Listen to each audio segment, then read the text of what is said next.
मतलब आप लोग हो, आप मेरे पे डिपेंडेबल हो। मध्यवर्ती चर का मतलब वो जैसे आदत है वो मध्यवर्ती चर है, मोटिवेशन मध्यवर्ती चर है, ठीक है, अपने सवेंग इमोशंस हैं वो मध्यवर्ती चर हैं। तो ये भी आपके सीखने में उतनी भूमिका निभाते हैं जितने स्वतंत्र और आश्रित चर निभाते हैं। तो इस स्वतंत्र, आश्रित और मध्यवर्ती चरों का प्रयोग किसने किया, बस इतना सा याद रख लेना आप, सेल हल, ठीक है ना। बाकी चीजों पे ज्यादा चर्चा करने की आवश्यकता नहीं है, बहुत अनावश्यक हो जाएगा। हो गया। एक वर्ड और लिख लेना, इसने एक वी शब्द संबोधित किया था। वी, वी का मतलब था उद्दीपक तीव्रता।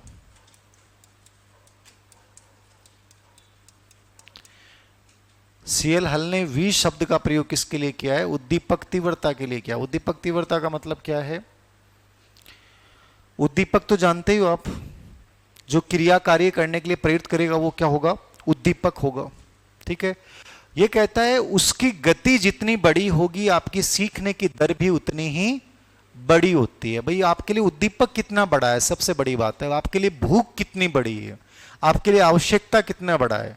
तो यदि उद्दीपक की तीव्रता बहुत बड़ी है तो आपकी लर्निंग दर ऑटोमेटिकली क्या होगी, बढ़ी हुई होगी। और यदि ये आपका डाउन है तो फिर जैसे मैंने आपको कहा कि आप हर चीज पे इंतजार करोगे, आप ठंडे पड़ जाओगे, वैकेंसी का इंतजार करोगे, निराशावादी प्रवृत्तियां ज्यादा आएंगी। और यदि ये आप में वी बहुत स्ट्रांग है तो आपकी लर्निंग स्पीड क्या होती है, हमेशा बहुत अच्छी होती है, आपकी कभी लर्निंग स्पीड टूटेगी नहीं, याद रखना। तो लिख लेना, उद्दीपक की तीव्रता पे सीखने की दर निर्भर करती है।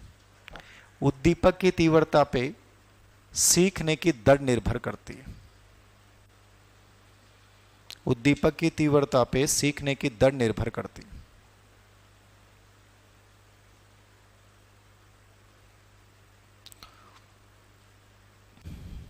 बस बंद कर दें इस सिद्धांत को यहां पे।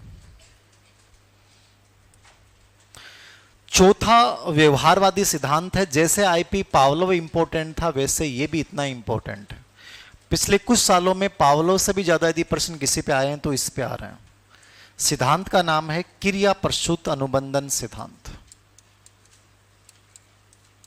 बहुत महत्वपूर्ण है, आराम से समझना।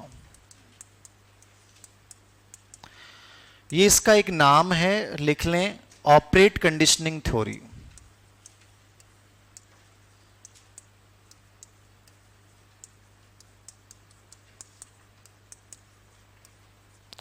ऑपरेंट कंडीशनिंग थ्योरी, ये इसका एक नाम है। जितने भी नाम है सब लिखा रहा हूं। दूसरा नाम है इसका सैकरी अनुबंधन, एक्टिव कंडीशनिंग। तीसरा नाम है इसका कार्यात्मक प्रतिबद्धता, फंक्शनल कमिटमेंट। कार्यात्मक प्रतिबद्धता, फंक्शनल कमिटमेंट। चौथा है नेमेतिक अनुबंधन। नेमेतिक का मतलब होता है नॉर्मेटिव।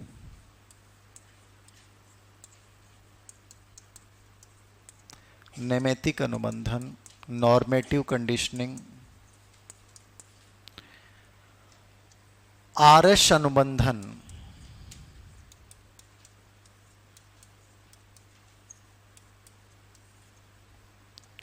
साधनात्मक अनुबंधन।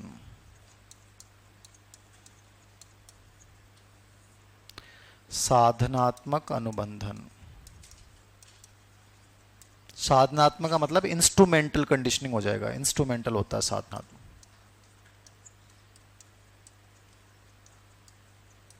Instrumental conditioning. इसके अलावा इसका एक नाम और है, संचालक मंडल भी बोलते हैं इसको, संचालक मॉडल भी इसको बोलते हैं। रिक्त प्राणी उपागम भी इसी को बोला जाता है।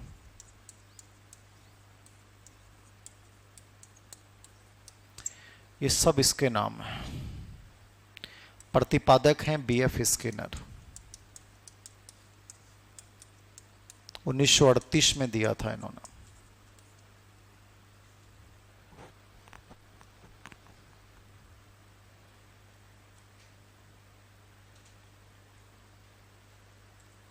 किताब का नाम लिखो तो लिख लो, बाकी जरूरी नहीं है। द बिहेवियर ऑर्गेनिज्म,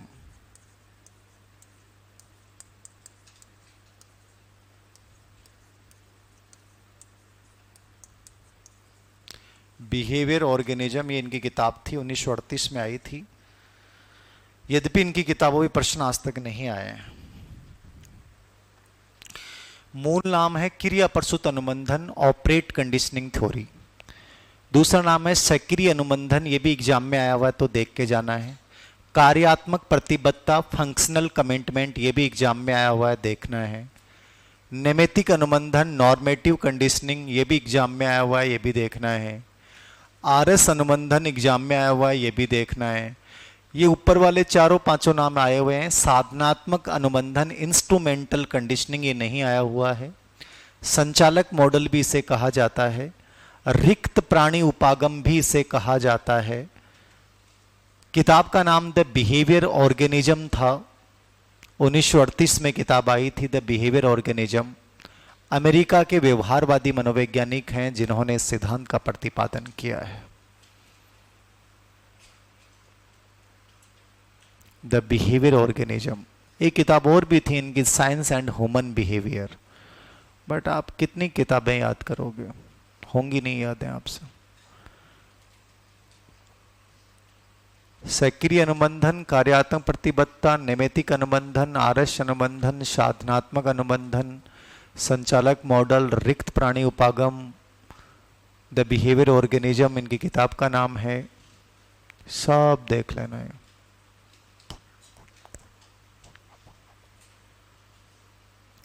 प्रयोग इन्होंने दो किए थे, एक कबूतर पे किया था और एक कुत्ते पे किया था। बहुत सिंपल प्रयोग है, समझाऊंगा। पहले मैं इसका बेसिक समझाऊंगा, इस सिद्धांत का बेसिक है क्या। क्रिया प्रसूत अनुबंधन लिख लिया सब नाम। क्रिया प्रसूत का मतलब होता है कोई भी क्रिया या कार्य को करने के लिए तैयार हो जाना, एक क्रिया प्रसूत अनुबंधन होता है। सक्रिय वर्ड इसलिए यूज किया जाता है कि वो क्रियाशील होकर करेगा, एक्टिव शब्द यहां पे आएगा।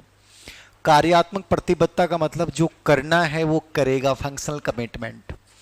नैमित्तिक अनुबंधन नॉर्मेटिव, नैमित्तिक का मतलब होता है कोई भी कार्य करते हैं उसके पीछे हमारा कोई ना कोई उद्देश्य होता है, निमित्त होता है। नैमित्तिक इसलिए बोला इसको। आरएस अनुबंधन इसलिए बोला है क्योंकि इसमें आर पहले आएगा, एस बाद में आएगा। इससे पहले वाले सिद्धांतों में एस पहले आता था और आर बाद में आता था, इसलिए इसको अपन आरएस अनुबंधन बोलते हैं। साधनात्मक अनुबंधन अपन इसलिए बोलते हैं क्योंकि पहले आईपी पावलोव के सिद्धांत में अनुबंधन साध्य था और यहाँ कंडीशनिंग को क्या माना गया है, साधन माना गया है। कंडीशनिंग से ज़्यादा इंपॉर्टेंट यहाँ अनुक्रिया को माना गया है, इसलिए साधनात्मक अनुबंधन। ठीक है, तो ये सब इसके नाम हैं। किताब का नाम देखो तो देख लेना, बिहेवियर ऑर्गेनिज्म, 1938, अमेरिका के व्यवहारवादी मनोवैज्ञानिक हैं, इन्होंने दिया था। यद्यपि बुक्स के नाम एग्जाम में आते नहीं है। एक किताब और भी थी इनकी, science and human behaviour, but छोड़ देना। मेन जो चीज़ है उस सिद्धांत को समझिएगा। इससे पहले वाले तीनों सिद्धांत जब मैंने पढ़ाए तो उन तीनों सिद्धांतों में कॉमन चीज़ थी। कॉमन क्या थी? वो सिद्धांत ये कहते हैं कि एस नहीं तो आर नहीं, एस नहीं तो कौन नहीं, आर नहीं। यह सिद्धांत कहता है कि उद्दीपक नहीं है तो भी अनुक्रिया हो सकती है, पहली चीज तो। नंबर 2, क्रिया प्रसूत व्यवहार का मतलब क्या होता है? दो व्यवहार होते हैं हमारे, एक क्रिया प्रसूत होता है और एक होता है अनुकूलित व्यवहार। क्रिया प्रसूत व्यवहार, अनुकूलित व्यवहार। अनुकूलित तो था आईपी पावलोव वाला, क्रिया प्रसूत है स्किनर वाला। क्रिया प्रसूत व्यवहार वो व्यवहार होता है जिसमें उद्दीपक की जानकारी नहीं होती, मतलब आपको एस का पता नहीं और फिर आप आर करते हो, तो वो व्यवहार क्या कहलाएगा? क्रिया प्रसूत। जैसे अभी वैकेंसी नहीं है, सिर्फ इंफॉर्मेशन है कि वैकेंसी आएंगी, इतने पद खाली हैं, पद खाली नहीं रह सकते, वैकेंसी भरनी है, 2 महीने 4 महीने जब भी है आ जाएगी, फिर भी आप तैयारी कर रहे हो, तो ये क्रिया प्रसूत अनुबंधन है।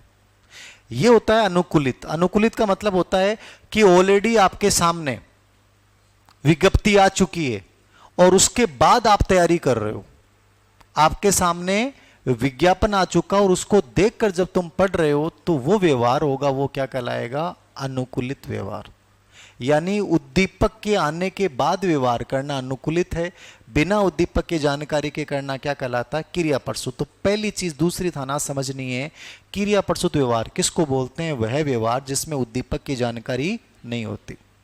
तीसरी चीज है इस सिद्धांत में आर आर सबसे महत्वपूर्ण है। आर आर का मतलब है, एक आर का मतलब रिस्पॉन्स होता है और एक आर का मतलब रिइंफोर्समेंट होता है, यानी अनुक्रिय और पुनर्बलन ये सीखने का सबसे बड़ा माध्यम होते हैं। अनुक्रिय और पुनर्बलन सीखने में सबसे महत्वपूर्ण भूमिका निभाते हैं। कौन कहता है? स्किनर कहता है। और तीसरी चीज, ये सिद्धांत प्रभाव के नियम पर आधारित है। किस नियम पर आधारित है? प्रभाव। प्रभाव का नियम हमने सबने पढ़ा है। प्रभाव का नियम क्या कहता है?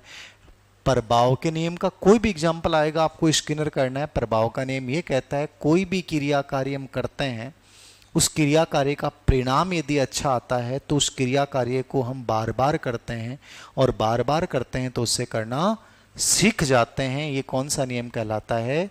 Law of effect. यानी सीखना परिणाम पर डिपेंड करता है। ये चार बात सबसे पहले थारा समझ में आनी चाहिए। आएगी, उद्दीपक नहीं तो अनुक्रिया नहीं, ये कहता है बिना उद्दीपक के भी अनुक्रिया हो सकती है। क्रिया प्रसूत व्यवहार किसको बोलते हैं? वह व्यवहार जिसमें उद्दीपक का पता नहीं हो फिर भी किया जाता है।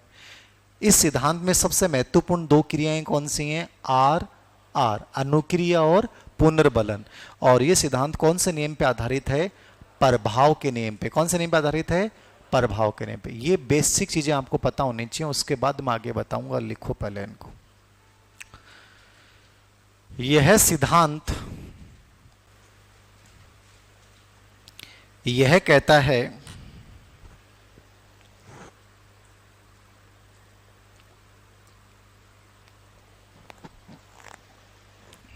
कि उद्दीपक नहीं तो भी अनुक्रिया हो सकती है।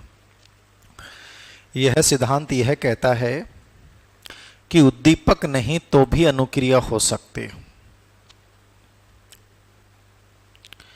यह सिद्धांत यह कहता है कि उद्दीपक नहीं तो भी अनुक्रिया हो सकती है। पहली बात तो। दूसरा, क्रिया प्रसूत व्यवहार उस व्यवहार को कहा जाता है, क्रिया प्रसूत व्यवहार उस व्यवहार को कहा जाता है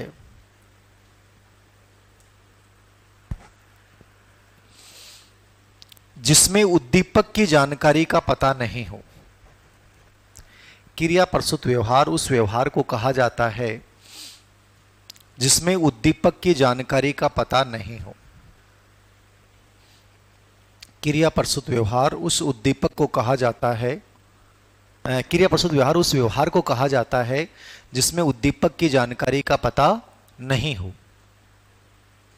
यानी बिना उद्दीपक के जो व्यवहार करो, जागो बिन के बोलांगा फा क्रिया प्रसूत व्यवहार। दूसरा, यह सिद्धांत प्रभाव के नियम पर आधारित है। यह सिद्धांत प्रभाव के नियम पर आधारित है। यह सिद्धांत प्रभाव के नियम पर आधारित है। प्रभाव के नियम संबंधी कैसा भी एग्जाम्पल आ जाए आपको स्किनर करके आना है, फीड कर लेना माइंड में। प्रभाव के नियम से संबंधित कैसा भी प्रश्न आ जाए आपको उत्तर क्या करके आना है? स्किनर करके आना है। और चौथी चीज, इस सिद्धांत में अनुक्रिया और पुनर्बलन, इस सिद्धांत में अनुक्रिया तथा पुनर्बलन को सबसे महत्वपूर्ण माना गया है। इस सिद्धांत में अनुक्रिया तथा पुनर्बलन को सबसे महत्वपूर्ण माना गया है। इस सिद्धांत में अनुक्रिया तथा पुनर्बलन को सबसे महत्वपूर्ण माना गया है। अनुक्रिया तथा पुनर्बलन को सबसे महत्वपूर्ण माना गया।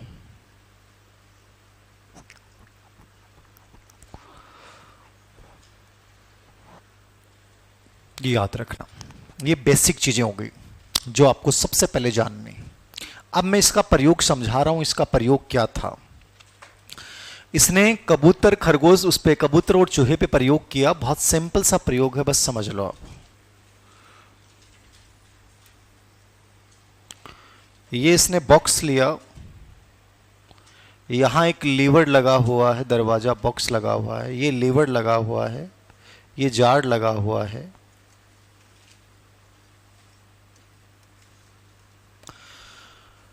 जो इसने प्रयोग किया वो दो प्रयोग किए, बट प्रयोग सेम ही है, आपको बस उसका निहितार्थ समझना है। ये जो ऊपर लगाया हुआ है ये लाइट है, और ये जार है, ये एक लीवर है।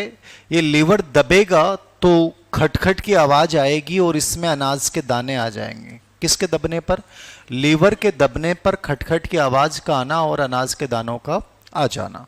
ये जो है कबूतर या चूहा जो भी हैं वो दोनों क्या रहेंगे? भूखे रहेंगे। अब आप मुझे ये बताएंगे कि इसमें उद्दीपक कौन है? उद्दीपक इसमें दिखाई दे रहा है कि नहीं दिखाई दे रहा?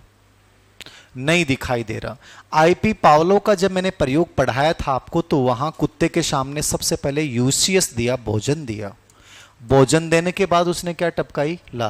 फिर घंटी प्लस भोजन दिया तब ला टपका, यानी उद्दीपक पहले आ रहा था और अनुक्रिया बाद में हो रही थी। ठीक है। थॉर्नडाइक में मछली का टुकड़ा बाहर पड़ा था, फिर बिल्ली जो है उस टुकड़े को देखकर रिस्पॉन्स कर रही थी। सीएल हल में अनाज के दाने बाहर पड़े थे, फिर चूहा प्रयास कर रहा था।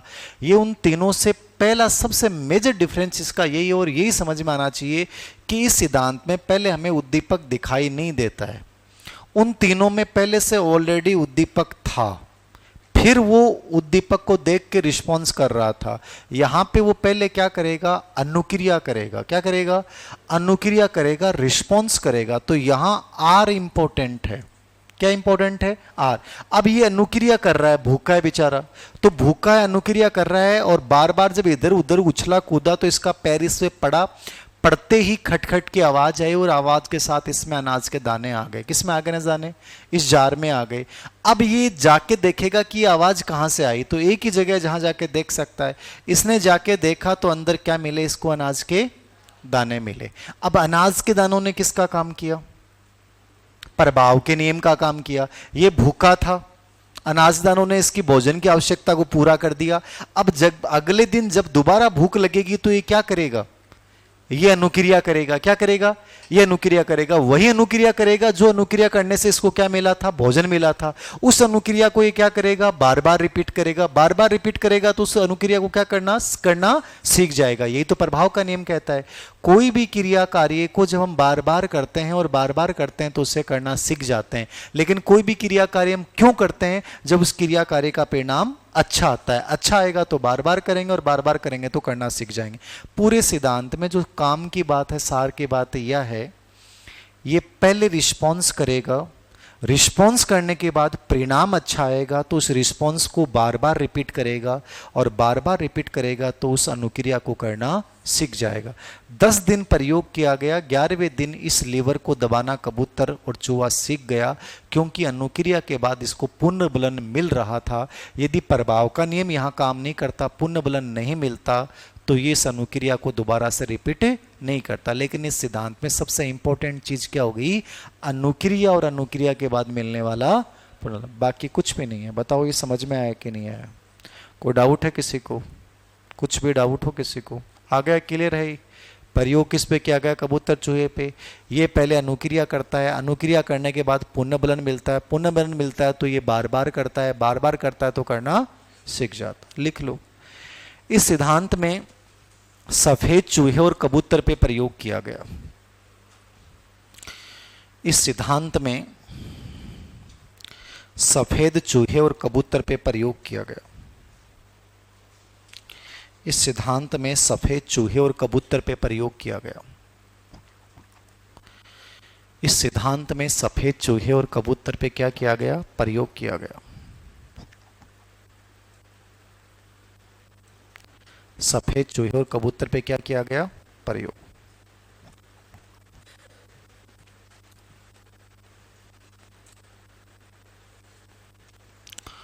इसकी एक लाइन लिखा रहा हूं जिसपे एग्जाम्पल जितने भी आरपीसी में आएंगे उसी लाइन से रिलेवेंट करके पूछेगा आपसे। टैग लाइन है मतलब इस सिद्धांत की, जितने भी उदाहरण बनेंगे वो यहीं से बनेंगे। लिखो। किसी क्रिया या कार्य को करने के बाद, किसी क्रिया या कार्य को करने के बाद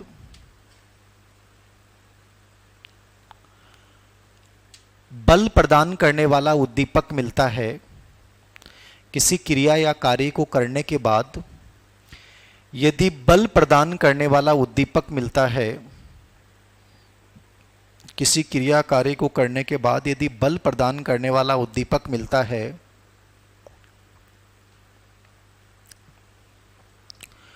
तो उस क्रिया को करने की शक्ति में, किसी क्रिया कार्य को करने के बाद यदि बल प्रदान करने वाला उद्दीपक मिलता है तो उस क्रिया कार्य को करने की शक्ति में वृद्धि हो जाती है।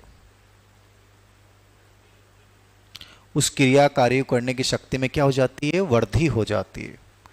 समझना इस लाइन को, बहुत इजी है, कुछ भी नहीं है। मैं प्रश्न बताऊंगा, 2-3 प्रश्न आए यहां से, कैसे घुमा के पूछेगा आपसे। किसी भी क्रिया कार्य को करने के बाद यदि बल प्रदान करने वाला उद्दीपक मिलता है तो उस क्रिया को करने की शक्ति में वृद्धि हो जाती है। समझ में आई क्या लाइन? बहुत सिंपल सी है, हर चीज अपने एनालिसिस किया करो, खुद ज्यादा समझ में आएगा आपके।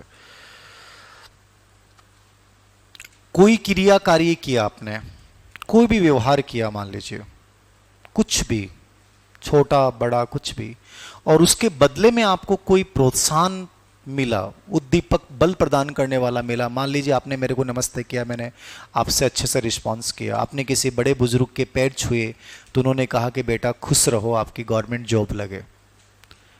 आपने एक रिस्पॉन्स से क्रिया की, उसके बाद उसने उद्दीपक दिया बल प्रदान करने वाला, मतलब जो चाहते थे वो उद्दीपक मिला। वो इंसान जब भी आपको दिखेगा ना, ऑटोमेटिकली आपके अंदर वो प्रवृत्ति आएगी कि आप उसके पैरों की तरफ झुक जाओगे।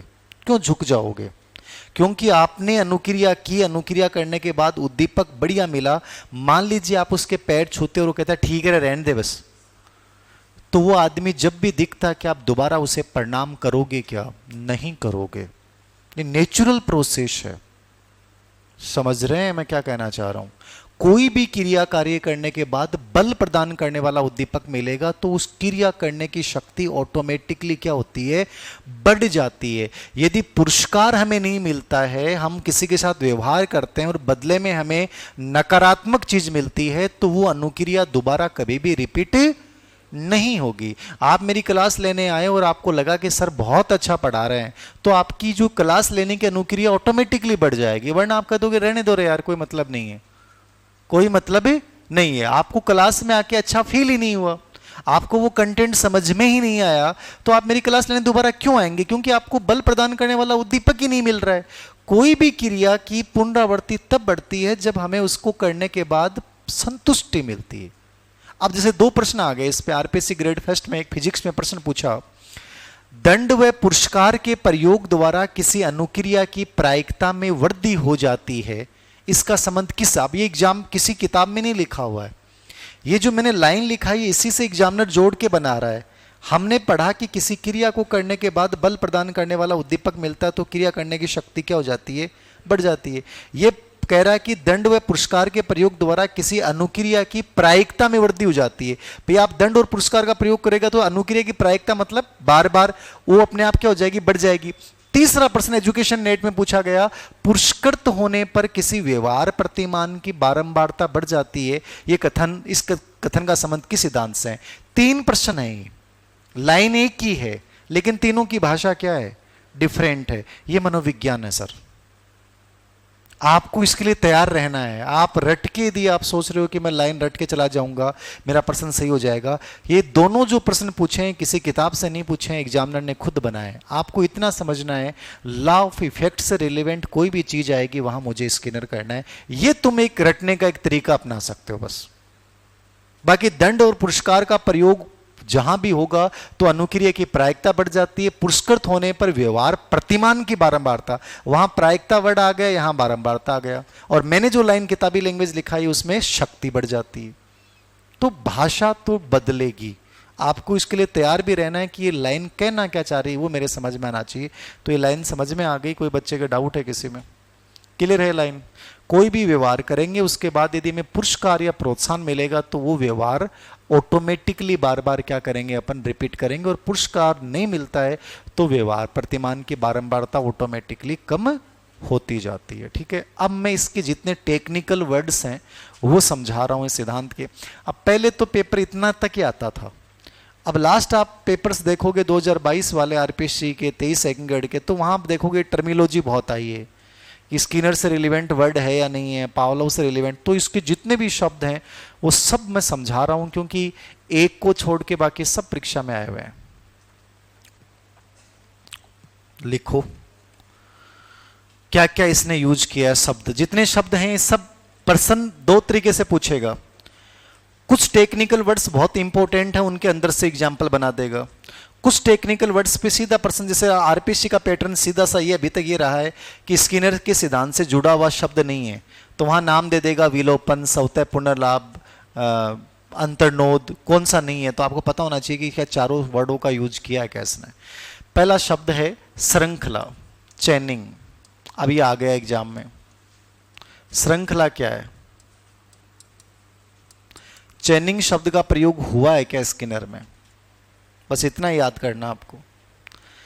श्रृंखला चैनिंग का संबंध किस अधिगम सिद्धांत से, यह प्रश्न पूछेगा आपसे। क्या होता है चैनिंग, बताओ। श्रृंखला किसको बोलते हैं?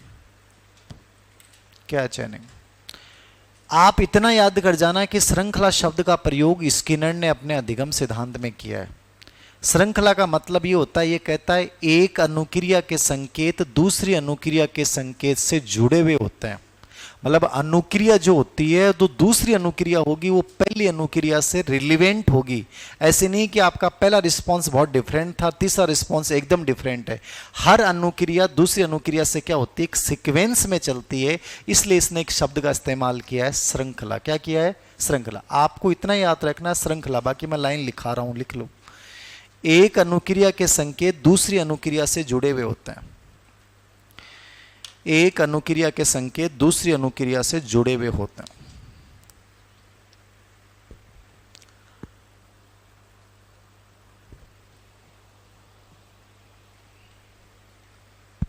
एक अनुक्रिया के संकेत दूसरी अनुक्रिया के संकेत से जुड़े हुए होते हैं। लिख लिया? बस। दूसरा शब्द इसने यूज किया है अनुक्रिया सामान्यीकरण।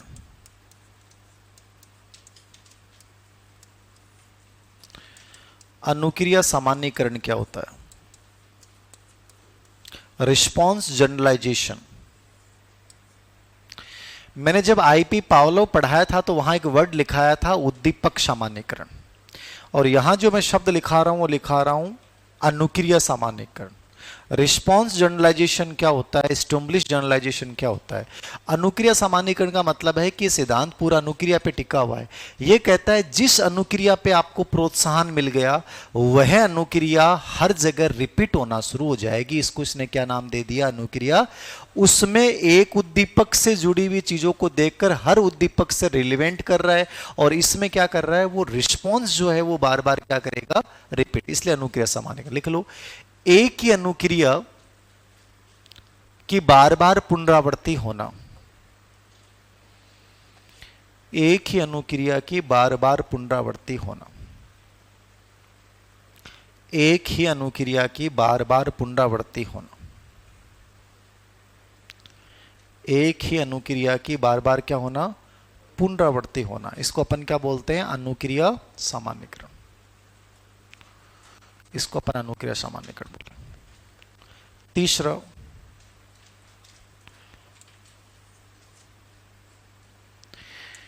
इसने एक शब्द यूज किया है वंचन, डिप्राइवेशन।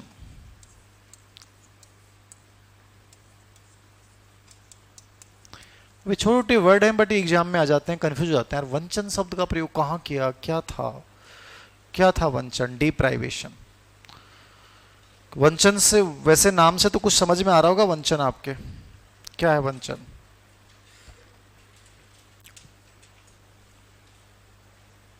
थोड़ा बहुत समझ में आ रहा है वंचन? किसको बोलते हैं वंचन? डिप्राइवेशन। वंचित कर देना तो आपने सुना है, वंचित कर दिया परीक्षा से 2 मिनट 4 मिनट 5 मिनट के देरी से, वही वंचन है। यह कहता है कि वो कबूतर या चूहा जब तक इस लीवर को नहीं दबाएगा तब तक इसको भोजन नहीं दिया जाएगा। यानी सही अनुक्रिया होने तक पुनर्बलन को रोक के रखना। इस शब्द को इसने क्या बोला है? डिप्राइवेशन या वंचन। समझ में आ गया वंचन शब्द का प्रयोग किसने किया है? स्किनर ने। प्रश्न इतना ही पूछेगा वंचन शब्द का प्रयोग स्किनर से, बाकी नहीं पूछेगा वंचन क्या है। लेकिन नॉलेज के लिए, याद रहने के लिए कि जब तक ये सही अनुक्रिया नहीं करेगा, इसके पुनः बलन को रोक के रखेंगे, इस घटना को अपन क्या बोलते हैं? वंचन। लिख लो, सही अनुक्रिया होने तक, सही अनुक्रिया होने तक पुनर्बलन को रोके रखना, सही अनुक्रिया होने तक पुनर्बलन को रोके रखना।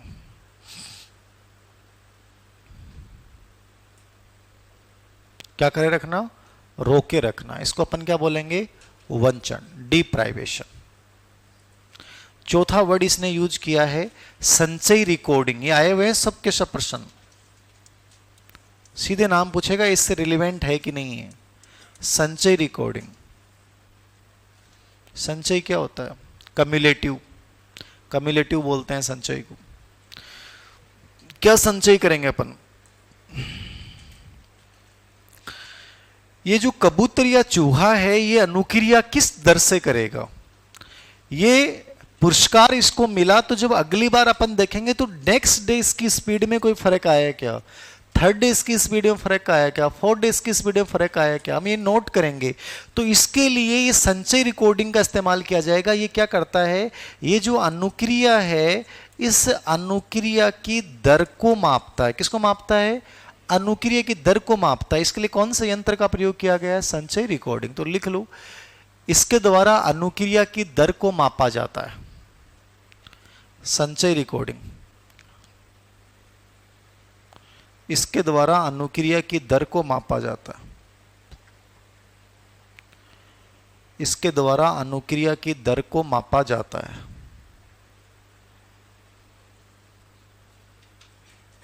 इसके द्वारा अनुक्रिया की दर को मापा जाता है। किसमें? संचय रिकॉर्डिंग। एक वर्ड है मैगजीन प्रशिक्षण। मैगजीन प्रशिक्षण, ये भी आया हुआ है। मैगजीन प्रशिक्षण शब्द का इसने प्रयोग किया है। मैगजीन प्रशिक्षण क्या था?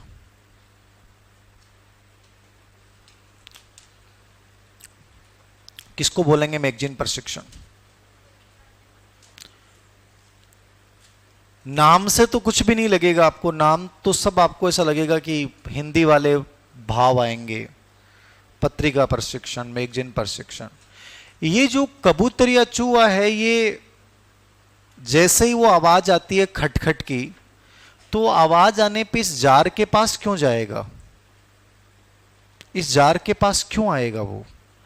ये हम प्रयोग करने से पूर्व इसको ये सिखाया जाता है कि जब खटखट की आवाज आए तो तुम्हें जार के पास जाके देखना है कि उसमें अनाज के दाने आए कि नहीं आए।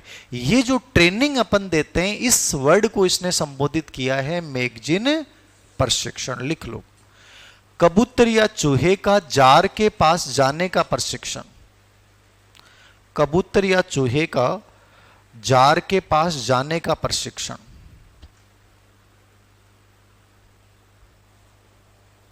कबूतर या चूहे का जार के पास जाने का प्रशिक्षण, मैगजीन प्रशिक्षण। क्लियर है? कोई डाउट है किसी को? नहीं है? नेक्स्ट अगला शब्द है विलोपन। अब यहां कंफ्यूजन होता है। लास्ट आरपीसी में ऐसे 2-3 प्रश्न थे जहां कंफ्यूजन हो गया बच्चों में कि सर पावलो में पढ़ाया था आपने विलोपन। विलोपन कहां पढ़ाया था आपने? पावलो। बट यहां भी आ गया। स्वतः पुनर्लाभ मैंने पावलो में पढ़ाया था आपको, बट स्वतः पुनर्लाभ यहां भी आ गया, स्पॉन्टेनियस रिकवरी।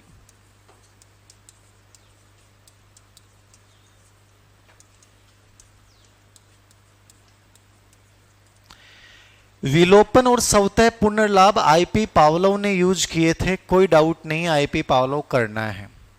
लेकिन परीक्षा में लास्ट फेसगढ़ में प्रश्न आया, वहां पे लिखा हुआ था कि स्किनर से जुड़ी हुई अवधारणा नहीं है, वहां विलोपन शब्द लिखा हुआ था। तो कई बच्चों ने गलती कर दी कि सर हमने तो पावलोव में पढ़ा तो सोचा स्किनर ने थोड़ी दिया है। स्किनर ने भी इन दोनों शब्दों का समान अर्थ में प्रयोग किया है। जैसे पावलोव ने किया है वैसे ही किसने किया है? स्किनर ने। विलोपन का मतलब समझते हो? पावलोव में अपने क्या कहा? कुत्ते को भोजन नहीं मिला तो उसने घंटे के प्रति लार टपकाना बंद कर दिया, विलोपन था। यही अपन इसमें करें प्रयोग में कि कबूतर जो है वो लीवर को दबाता है, भोजन मिल जाता है। अगले दिन हमने क्या किया कि लीवर के दबने पे भी हमने भोजन नहीं दिया, तो क्या ये बार बार लीवर को दबाएगा? क्या नहीं दबाएगा, विलोपन हो जाएगा। फिर इसने कहा कि 1 महीने बाद अचानक से कबूतर को फिर इसमें बंद कर दिया तो कबूतर तुरंत जाके उस लीवर को दबाता है, जबकि विलोपन हो गया था, उसको लास्ट में भोजन नहीं मिला था, उसके बावजूद उसने उसको दबाया जाके स्पॉन्टेनियस रिकवरी यानी होगा। तो विलोपन और स्वतः पुनर्लाभ इन दोनों शब्दों का प्रयोग जैसे पावलोव ने किया है वैसे किसने किया है? स्किनर। तो ये मेरे समझाए हुए हैं, बस यहाँ तो नाम लिख लो आप कि विलोपन और स्वतः पुनर्लाभ शब्दों का प्रयोग स्किनर ने भी किया है। विलोपन और स्वतः पुनर्लाभ शब्दों का प्रयोग स्किनर द्वारा भी किया गया। विलोपन और स्वतः पुनर्लाभ शब्दों का प्रयोग किसके द्वारा किया गया है? स्किनर द्वारा भी किया गया।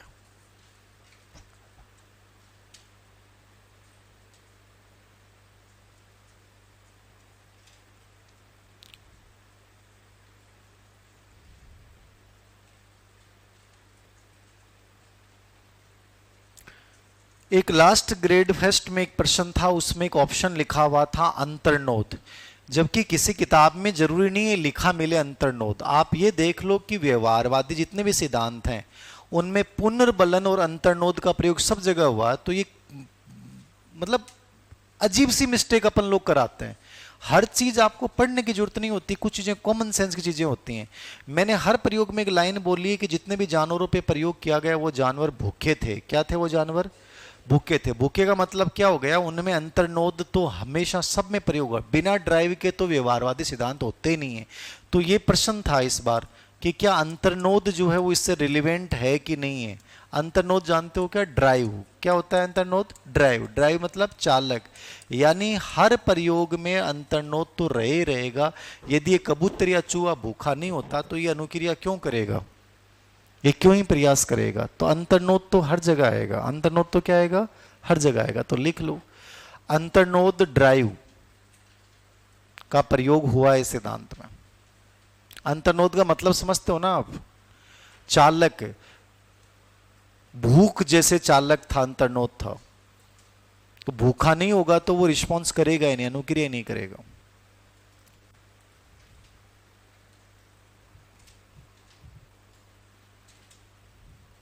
लिख दिया?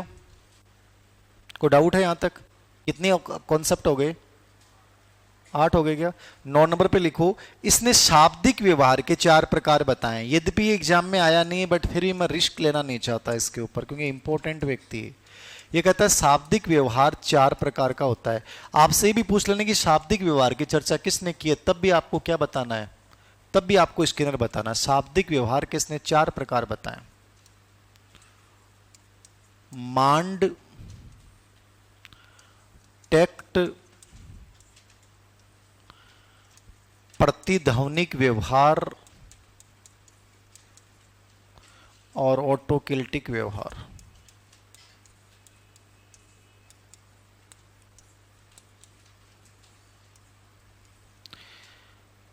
स्किनर ने अपने सिद्धांत में शाब्दिक व्यवहार के 4 प्रकार बताए हैं। कितने प्रकार बताए हैं? 4। कौन कौन से? मांड, टेक्ट, प्रतिध्वनिक और ऑटोकिल्टिक। आया नहीं अभी तक कोई एग्जाम में प्रश्न, लेकिन अपन क्यों सोचे कि नहीं आए? अपने को नॉलेज पूरा होना चाहिए। शाब्दिक व्यवहार के कितने प्रकार बताए इसने? 4। पहला कौन सा है? मांड। मांड का मतलब समझते हो? डिमांड। छोटा सा वर्ड समझना है। हम कुछ भी बोलते हैं वो बिना डिमांड के नहीं बोलते हैं। मांग होगी तो आप कोई शब्द बोलोगे, अन्यथा क्यों बोलोगे? मौन ही रह जाओगे आप। मौन रहते ही हम लोग, लेकिन जब कोई आवाज आती है और हमें बोलना चाहिए तब जाके हम बोलते हैं। तो हमारा शाब्दिक व्यवहार जो होता है वो किस पे आधारित होता है? मांग पे आधारित होता है। तो ये कहता है पहला शाब्दिक व्यवहार जो होता है वो किस पे आधारित होता है? मांग। तो छोटा सा वर्ड लिख लेना आप तो कि मांग के अनुसार बोलना क्या कहलाता है? मांड कहलाता है। मांग के अनुसार बोलना क्या कहलाता है? मांड कहलाता है। दूसरा मैंने लिखा टेक्ट। टेक्ट क्या होता है बताओ? टेक्ट किसको बोलते हैं? ये क्या है? ये क्या है? ये क्या है? ऐसे मैंने बोला, पूछा आपसे, आपने बता दिया। ये जो आपने बोला ना, ये व्यवहार कौन सा है? टेक्ट है। कोई वस्तु मैं दिखाऊंगा और आप उसके बारे में बोल दोगे, कौन सा शाब्दिक व्यवहार कहलाएगा? टेक्ट कहलाएगा। लिख लो, देखी गई वस्तु के बारे में बताना। देखी गई वस्तु के बारे में बताना।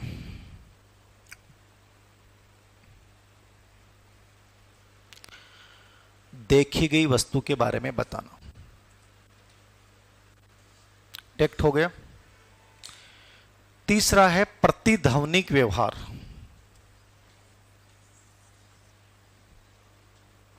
प्रतिध्वनिक किसको बोलते हैं अपन?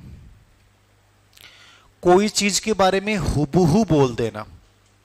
थर्ड ग्रेड टीचर लगने के बाद हम जो बच्चों को पीछे पीछे बुलाते हैं, ए मानी एप्पल, बी मानी बोल, बच्चे सब पीछे पीछे बोलते हैं, 1 2 3 4 बोलते हैं ना। बार खड़ी बोला करता, लास्ट पीरियड में आफा रिपीट कराया करता, वो प्रतिध्वनिक व्यवहार हो है।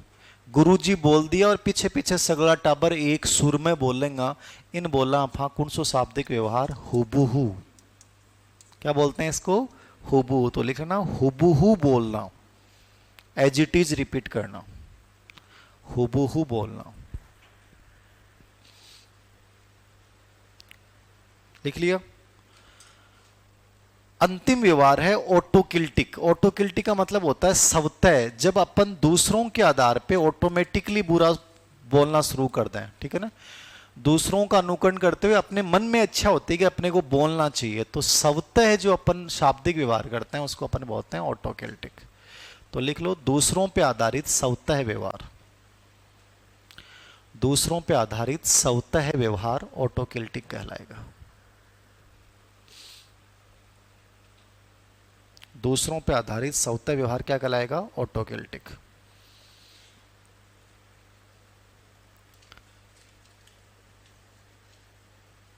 लिख लिया। एक अंतिम अवधारणा और पढ़ा देता हूं, उसके बाद इसका एक मोस्ट इंपॉर्टेंट कॉन्सेप्ट अगली क्लास में हो पाएगा। एक वर्ड इसने यूज किया है सेपिंग, बहुत एग्जाम में आया हुआ है। सेपिंग को अपन हिंदी में बोलते हैं रूप निर्धारण। इसको आकृतिकरण भी बोलते हैं, ये सब एग्जाम में आए हुए हैं। और इसको कर्मिक सन्निकट भी बोलते हैं, बहुत प्रश्न आए हैं इस पे।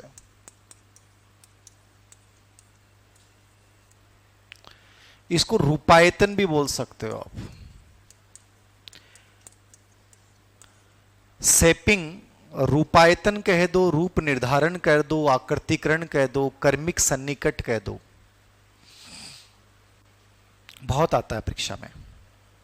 रूपायतन है वही कर्मिक सन्निकट है, कर्मिक सन्निकट है वही क्या? आकृतिकरण है, आकृतिकरण है वही रूपायतन है। इंग्लिश में बोलेंगे शेपिंग।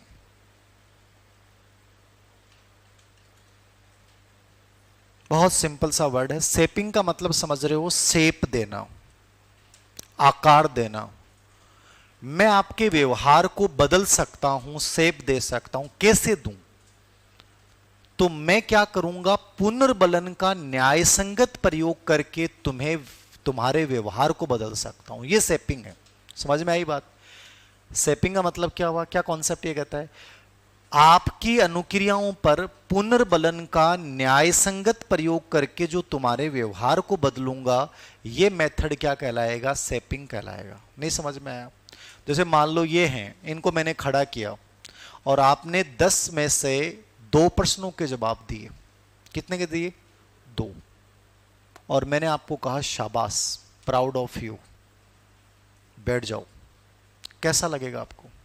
अच्छा कि खराब लगेगा? खराब लगेगा। Very good. मान लीजिए मैंने उनको खड़ा किया और उनसे पूछा और उन्होंने 10 में से 6 प्रश्नों के जवाब दिए। मैं इनको कह दूं बैठ जाओ नीचे, पढ़ते हैं नहीं, आ जाते हैं स्पेशल बैच ज्वाइन करना, ठीक है। और वो गैलने गैलने जो बैठे हुए है, बिन में प्रश्न पूछो, उम्मीद तो कम ही, लेकिन मान ले वो 10 में से 10 का जवाब दे दिया, छेंक दिया तो देख ले अब तुम, देखिए दच्ची कौन बात आप। और मैंने इसको कोई रिस्पॉन्स नहीं दिया और इसको कहा पढ़ जाए से, क्या तीनों प्रतिक्रियाएं मेरी सही थी क्या? नहीं थी। तो इन्होंने 2 का जवाब दिया, तो फिर मैं इनको ये कहना चाहिए था नीचे पड़ जा, ये सही रहता है इसके लिए 2 के अकॉर्डिंग। वह ना डला रही है गले की लड़की, कहाँ सही रहता एकदम, वाह बोली बहुत है ये, क्या पार पड़सी। 2 का रिस्पॉन्स दिया, मैं इनको ये कहता पढ़ जाओ, ये भी गलत था, और मैंने कहा प्राउड ऑफ यू, दोनों नेगेटिव थे। इनका व्यवहार बदलेगा नहीं, इनका व्यवहार विकृत होगा।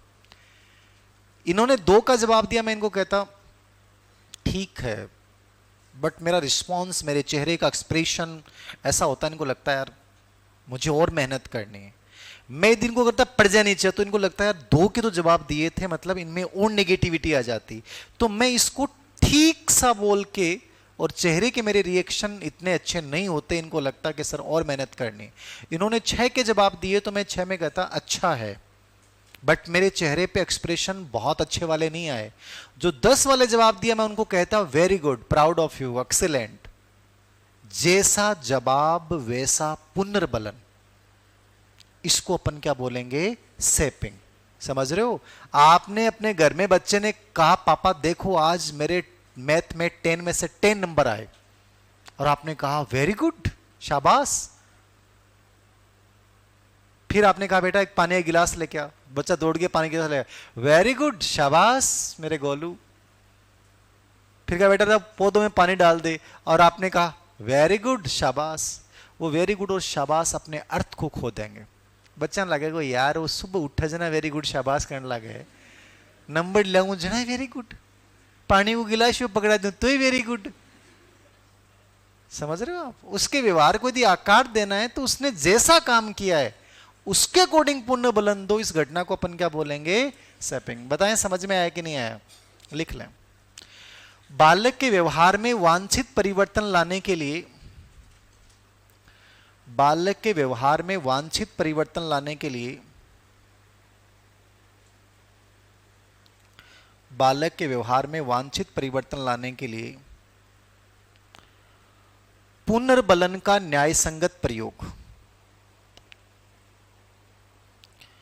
पुनर्बलन का न्यायसंगत प्रयोग, बालक के व्यवहार में वांछित परिवर्तन लाने के लिए पुनर्बलन का न्यायसंगत प्रयोग क्या कहलाएगा?